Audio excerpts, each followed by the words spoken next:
Hello everyone, welcome to the second episode of Alpha-27 Essentials, and in this one we're going to tackle the Gerogerigegege non-friendly.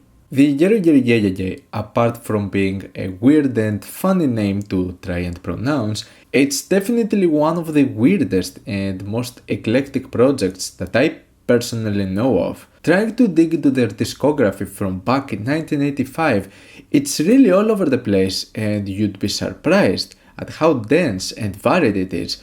One of my favorite things from groups or artists to achieve with art, whether that's with music or video games or any other sort of media, is to subvert expectations, something that I really appreciate about the Gerogerigegege output. And this is not an exception with their 1999 album Non-Friendly, which is gonna be the main focus of this video, as I find this to be my personal favorite work, one that is not talked about enough when it comes to their discography, and one that as the time would pass, I'd consider one of my favorite projects ever made. When it comes to Juntaro Yamanouchi, the mastermind behind the project, there is a lot to unpack. However, there's not really that much information about the group, especially when it comes to albums like Non-Friendly.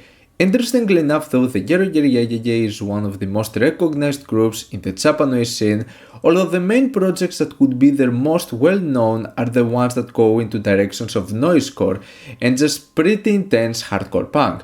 The obvious example is their live album Tokyo Anal Dynamite back in 1990, a 34-minute album consisting of 75 songs, and I speculate that one of the main reasons this album ended up creating such a cult following is because of how over the top it is. It's so unhinged, so noisy, and so ridiculous that it knocks everything else out of the park. There's punk, there's grindcore, and then there's the Gerogerigegege. It feels like they're a league of their own. Similar projects that follow this formula are the albums Instruments Disorder and the EP Yellow Trash Bazooka, both being two of their more well-known works.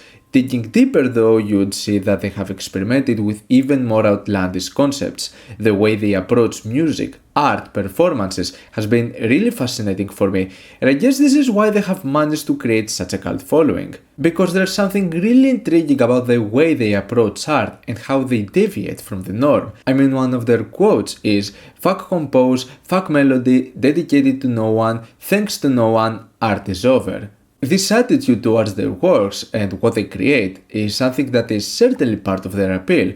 Out of everything they've put out, Non-Friendly is, unsurprisingly, another album that adds to their bizarre catalogue. Unlike the chaotic nature of most of their works at this period of time, Non-Friendly is only one song that goes for 58.5 minutes, and it's a single drone pattern that loops and repeats itself for the entirety of its runtime. And that's it. That's the whole album, and it's not like I have any other information about the album. I can just speculate that the title Non-Friendly is taken by the name of the track Very Friendly by Throbbing Crystal. Apart from that, it seems like this is an archival released in 1999 but actually recorded back in October 1987, almost 11 years ago.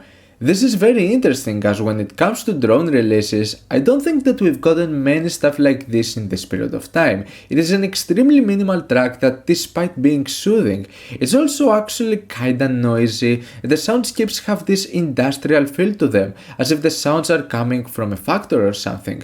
You can definitely consider this to be a relaxing album, but depending on who you ask, if someone doesn't have that much experience with sounds that have this darker undertone to them, then they're gonna find this album extremely unsettling and anxiety-inducing.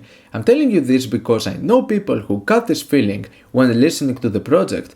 One of the purposes of the Gerogerigegege is to make you feel uncomfortable, in my opinion at least. I mean, it's in the name, it's derived from Japanese terms from sounds of vomiting and diarrhea. Interestingly enough, while you can argue, if you are familiar with the Gerogerigegege works, that this is one of the more soothing projects, casual drone listeners might feel extremely different while listening to this. Non-Friendly is the perfect balance of an album that is relaxing and unsettling at the same time. The closest example that I can think of when it comes to this type of sound and approach to drone music is with the 1988 double album Soliloquy for Lilith by Nurse with Wound. It's probably one of the best examples of a dark ambient album I can think of, combined with those more noisy textures and sounds that just go on and on until the tracks end up fading out. Soliloquy for Lilith, while it's an album that I love, I think that it becomes stale after a while. And for me, it's not because we're talking about a lengthy and repetitive album, but because I find the ideas towards the end with the final tracks to not be as compelling in comparison to the first ones. And this is the thing for me when it comes to albums like this. If I am compelled enough with what I'm listening to when it comes to minimal ambient and drone music, I don't care if the tracks are 2 minutes or an hour long. Like, it's almost the same for me. Admittedly, you don't need to listen to Non-Friendly for more than 5 minutes if you don't feel like it. You've basically listened to the whole album. It's up to the listener to decide if they're intrigued enough in order to sit back, relax, and let it play for its entire 58.5-minute runtime, which, depending on your mood, it might end up being a bad trip. If Soliloquy for Lilith was just the first 3 tracks, or even part 5, and they were double the length, this wouldn't change my mind on those tracks being boring for how lengthy they are. Without the moments that didn't compel me in the first place, we would be talking about an album that I'd hold in even higher regard. The thing with Non-Friendly is that it has some of the best patterns I've ever heard in a minimal drone piece. And this is something that wouldn't change if the track was half the size or even double the size. That's what I find fascinating with projects like this. Now, trying to get into a few more details when it comes to this album, well, as much as I can with such a minimal project like this, what you will notice is that at times the whole track fades out and then fades in back again. This is not random, and it actually happens in specific time periods, the ones where the loop is over and it plays back again. If you pay attention to the song, you will notice that despite its minimalism, its notes and frequencies don't stay the same. It's something that actually changes every 6.5 minutes, and after every fade in, the loop plays again. So at the span of 58.5 minutes, we're talking about 9 loops in total, but something that I've noticed is that every 2 loops, it's slightly louder. Not a lot, but enough in order to mess with your head, to make you wonder if there's really a volume change. I mean, if you look at the entire file in Audacity, this is the full project. You can see there's consistency with the fade outs and the fade ins.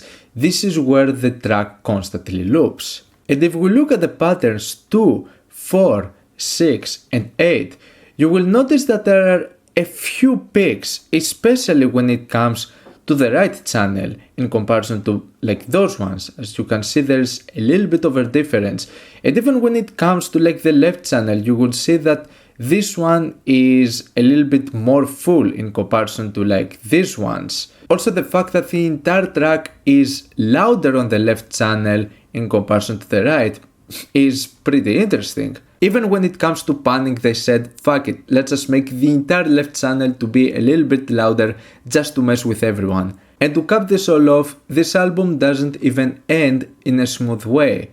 You would think that it would end in a fade out, but no, it just abruptly cuts when the loop is about to end. The track just abruptly ends, and that's it. But yeah, this is what I basically find really interesting about this project, is that it made me put it in an Audacity in order to see its wavelengths and confirm my curiosities. That is not something I usually see myself do with projects, but obviously this is something that has happened after repeated listens where I would pay even more attention rather than just put it on as background noise and realize that something feels off. The way it messed with my head and made me put myself throughout this whole process is what makes this such an extraordinary piece for me, even after repeated listens. Regardless of me praising all of its intricacies though, and how I describe it being more of a perplexed piece than what it feels like at first glance, the fact still remains that if you don't get hooked at the first 6.5 minutes with the first loop, you're not missing out on anything else if you decide to skip it.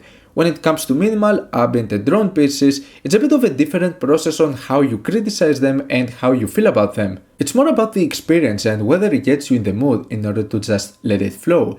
but non-friendly also has this constant tension to it. It's not a welcoming sound piece, it's alienating, it's oddly dark, noisy, and can feel pretty intense for certain listeners. Even if this feels more welcoming than the more noisy and chaotic projects the Gerogerigegege are known for, it's another case of an album that it won't be for anyone. That's obviously something that applies to any piece of media. Nothing is made for everyone.